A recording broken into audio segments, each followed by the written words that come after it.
So here we go, straight off the start. Have a look at red, yellow, polka dot, and the guy in the blue shirt as well. We're going to be passing places a lot, but welcome to my worst start ever at arguably the most important round. It's round 2 of the National Mountain Bike Cross Country Championships in Margam, South Wales, and it's 9 o'clock in the morning. Very early start, and I don't think my brain's in gear.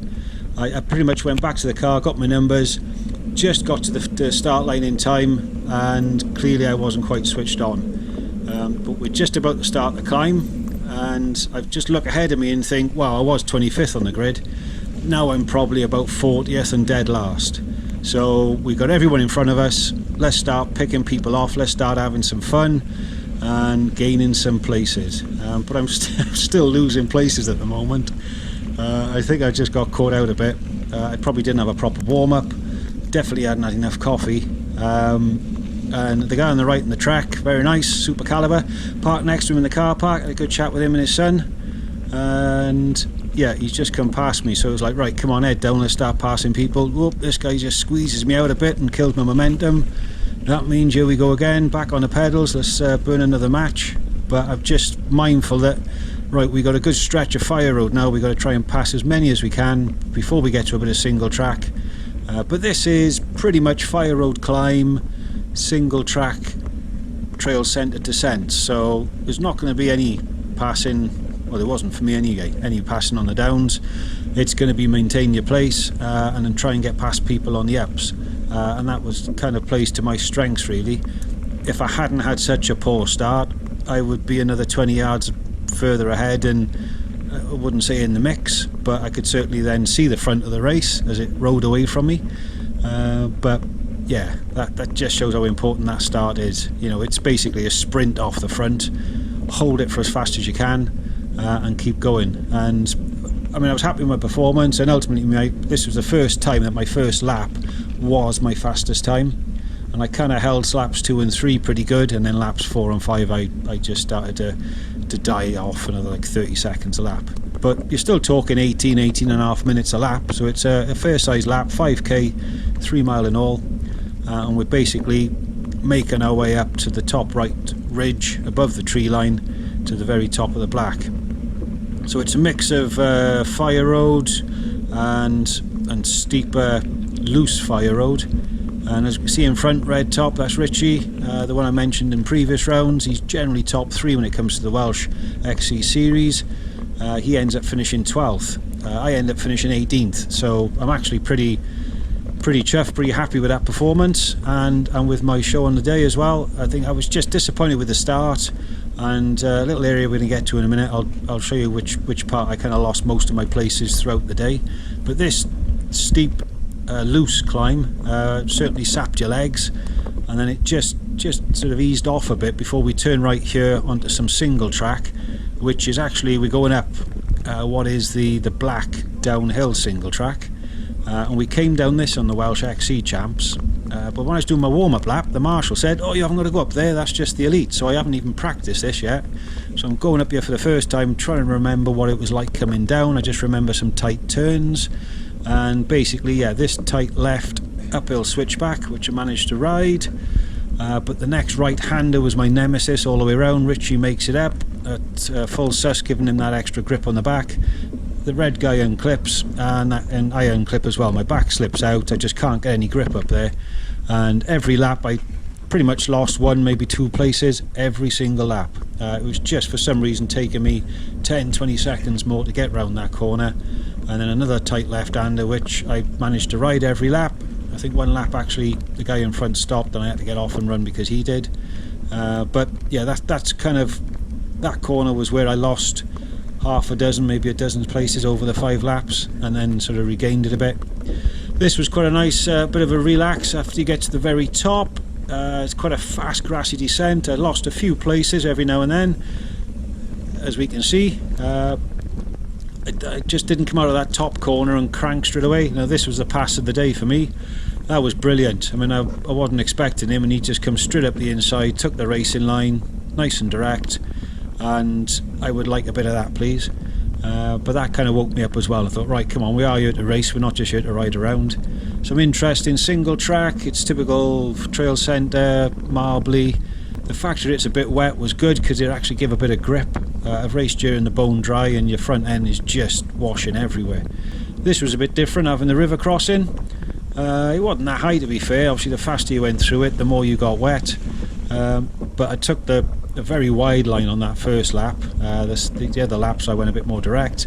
Again, back on the fire road and chance to dig in and get a good pace and just be consistent. And this is where I managed to pass most people, was going up a hill. To be fair, the course kind of lent to my strengths. Not that I've got many, but just suffering up a straightforward fire road is kind of what I excel at.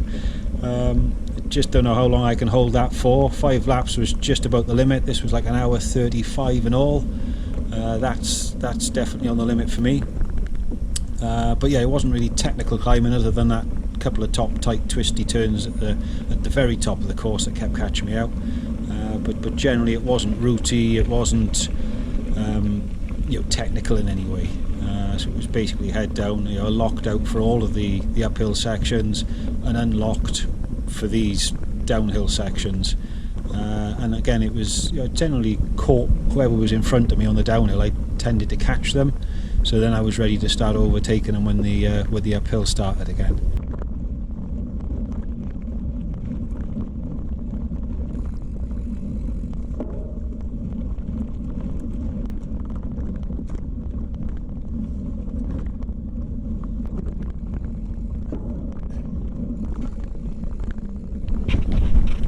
This was the best little section on the downhill, coming into some berms. There was a lot of photographers around the course, so every now and then you did a bit of showboating, whether that was smiling or a little tabletop here. I think on the second lap there was a cameraman right there, so I give it a bit of a pull, which we'll see in a minute.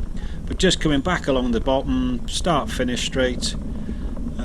And that was end of lap 1. So now we've got four to go basically, and again we got spots in front of us, yellow and blue, and we tend to be passing a few now. You kind of, at the end of lap 1, you've kind of found where you're going to kind of be within the race, if you like.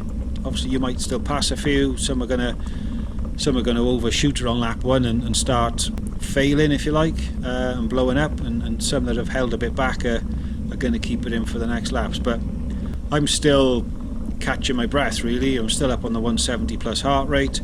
Just here at the top of this right-hander, that's Grant, the eventual winner of the Super Vet category. So they start 2 minutes behind us. He's basically taken a lap and a half, and he's already caught us up, and he's passing me. So whatever place I'm in at that point, halfway through the Grand Vet numbers, really. Again, this right-hand turn, I think this time I just unclipped quicker, managed to keep the momentum, pushing it through, but it's always getting back on.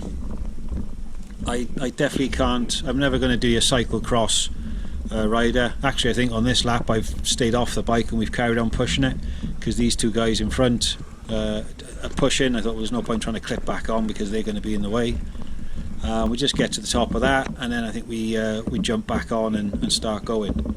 But again, that's more time, that's seconds lost. He's come past me again, another place lost, another one lost, and it's just frustrating looking back on the camera.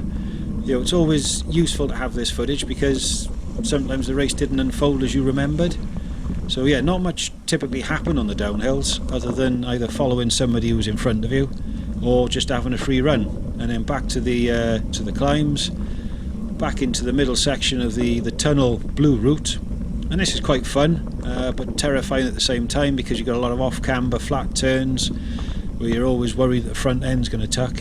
And again, excuse me, spots but there had a bit of an off, not sure what happened, but here we come into the interesting section again, lap 2. Around here there's a cameraman on this table. Here we go, give it a pull, showboat for the camera, and back along the bottom. So that's the bottom of lap 2. On the right we've got the Super Vet second place, and I only know this because the compere mentioned it as we came through the start finish straight. So I thought, well, he's a good wheel to follow if I can. So we're back on the uphill, and the guy in front now in the blue, he's the second place Super Vet. I'm thinking I don't want to pass him because I know he's keeping, he's caught us. He started 2 minutes behind us, he's keeping a good pace, so let's try and follow his lines. Let's just try and tuck on his wheel, and I have done for the climb, if you like, all the way on this what will now be lap 3. And I'm thinking if I can just hold him for as long as I can hold him, then it's going to put me in good standing. So we come to these tight uphill switchbacks. He doesn't quite manage it, which surprised me, and I had to get off as well and start pushing. And I'm not sure, but I'm sure I thought, well, there's no point clipping back in because I got that right hand bend coming. So I just kept pushing it. This guy's caught us up because he's possibly ridden it, and I'm looking up, and the super vet guy's getting away. So he disappeared. Now I've just flashed back to a complete next lap, so this is probably like lap 4. I'm on that same right-hander and I'm having a right mare. I try and get back on. As I back pedal, my chain jumps off, so I try and get my chain back on. I've swapped places with the guy in the orange vest about 4 times on this lap.